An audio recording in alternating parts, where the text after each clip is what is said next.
Welcome back to Farm and Hammer, everyone. In today's video, we're gonna go over what every farmer wants, and that is more land and more pasture to graze on. And I'm gonna tell you guys how I got this for free.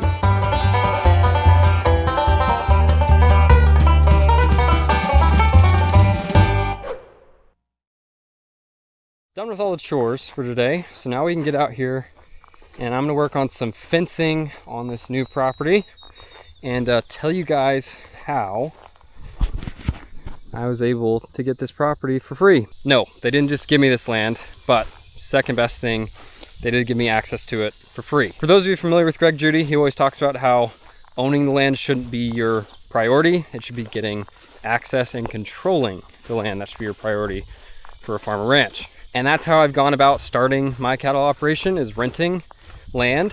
And I don't own an acre of land, actually. So everything I run on is rented. A couple of those farms are owned by family members, so that helped out quite a bit, or else I don't think I'd be anywhere close to where I am today. But that's what we've got going on here. I wasn't given this land, but I was allowed to graze it if I did a few things. And one of the things I have to do to graze this property for free is I have to get some temporary fencing set up. So that's what I'm going to do first. I've already got most of the wire strung out just so I know roughly where the fence is going to be. I'm going to put in the rest of these posts, and then I've got these T-posts to put in just for some corners that are pretty sturdy. Because one of the requirements, this landowner did not want cows getting in his ponds, and so that's what I'm running the fence around. Also didn't want the cows in the woods, so I had to string the wire out to figure out roughly where to go. And then now I just got to put in a couple more corner posts and then put in all these electric posts, and we'll pretty much be ready to put the heifers in.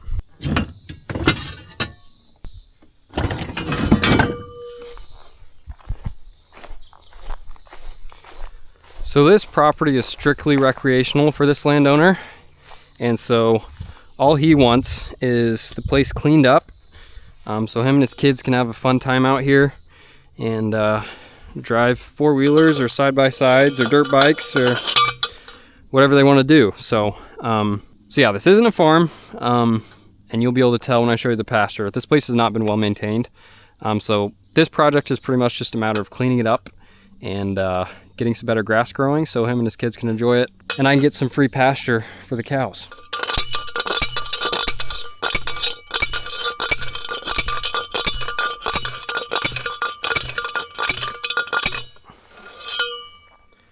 So the other thing this landowner wanted done in order to use the pasture, he wanted this place brush hogged, and that was the main thing. He wanted to clean up the field, make it look better, just so they can use it a little more. And he had tried to mow this little path with his little 5-foot brush hog, and he had said he'd burn up the bush hog or tractor or something. So he did make one loop all the way around the open pasture, but other than that, it has all been untouched. I cleaned this up just so I can get a fence in here, because his strip was there, and there's a little bit of grass here the cows could have eaten on. So you can avoid the poison oak or poison ivy, whatever that is, and I'm gonna leave that there. So all this wire should be strung out. Now I just got to get the post in and tighten the wire. So this is an area he's been doing some skid steer work, so it's a little easier to set up a fence, not dealing with a bunch of grass or brush. Actually, I'm gonna put that on the top rung. Here's the tough thing, trying to find somewhere these posts will go into this ground.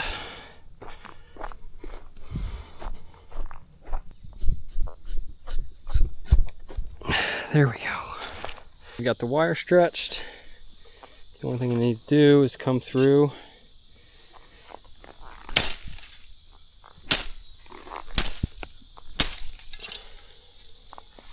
and chop down anything that's dragging the fence down.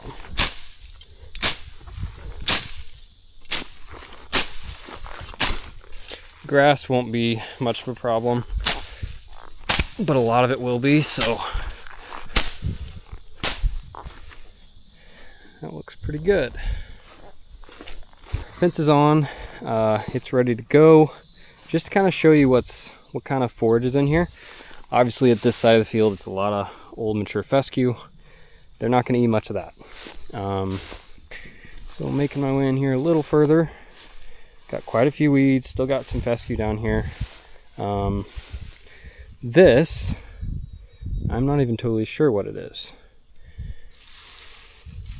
There's a lot of that stuff as you go further in. And then of course just a bunch of weeds and brush and old mature grass.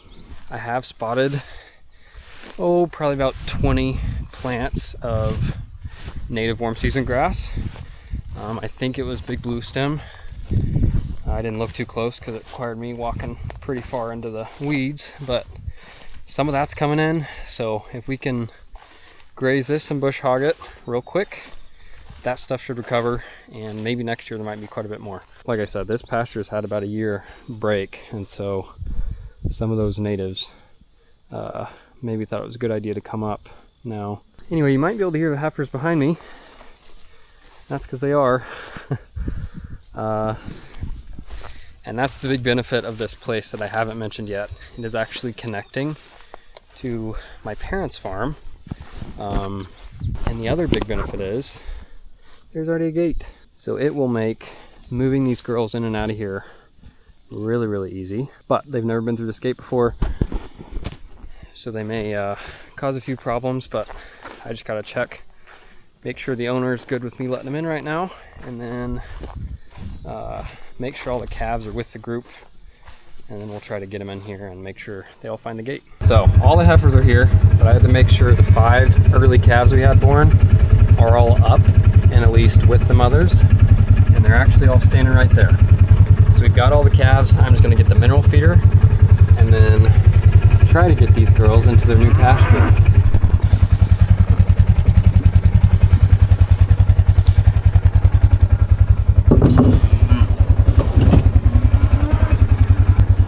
Making their way.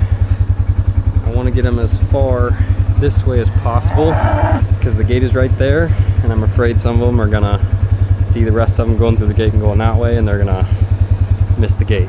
So try to get them this way, and then I'm gonna drop the mineral feeder right there past the gate. That way if any of them do miss the gate, they'll at least try to go towards the feeder. Okay, we're gonna try it. Here's the bull. We're gonna try it.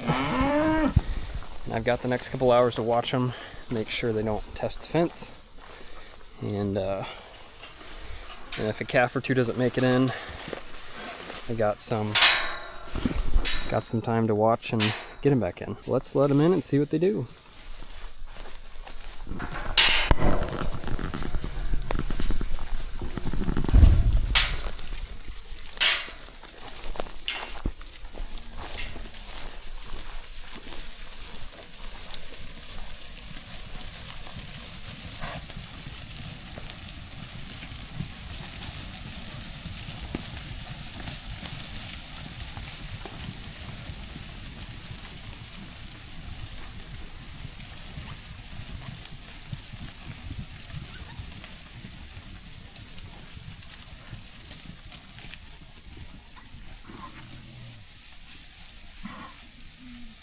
Okay.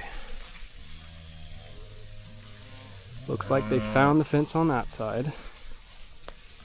Some of them are already grazing that grass I pointed out. And we also got all 5 calves in there. So they're all in there. Just a matter of shutting the gate and watching them for a while and make sure they don't get out.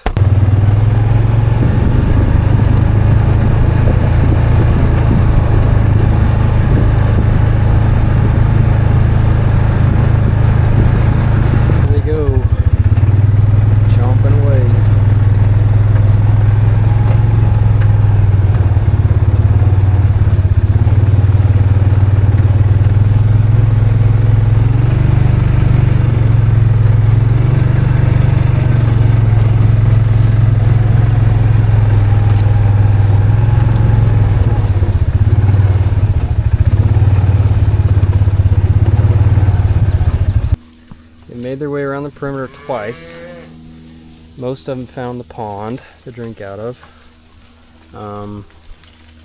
But I'm watching them real close, because until they settle down and lay down and or start grazing a little bit and sit in the same spot, I don't trust them around this electric fence. The whole herd ran over to this side and found the little skinny part I had to get up against the brush pile. I had the fence like 6 feet from the brush pile, and they all funneled into that little skinny area and pushed 2 of them over the fence. So chased them back in, and then now I just gotta watch the rest of them closely, make sure they calm down, and once they lay down, relax, I'd say they've settled in, and I don't have to worry about them too much. But until then, gonna keep a close eye on them. They've already been wandering around for 40 minutes, I'd say. Now that I know they've all found water, they've walked the perimeter a couple times. Even the baby calves have found the water. I think they should settle down after they get a couple drinks of water and find some shade. So I will check back in with you guys in a day or two when they're ready to move out, and then we'll bush hog this place and show you the difference it makes, and show you how well this place can clean up. So I told you guys at the beginning there's probably 20 or more native grass plants out here, and since I've been driving around here the last couple hours checking heifers, I've come across quite a bit more than I said. So all this stuff here, I believe, is big blue stem. If I'm wrong, someone tell me in the comments. But I have seen quite a bit of it. It is of course mature, and the cows aren't going to graze much of it. But if it goes to seed and more of it grows next year, and he lets me graze it next year, even better.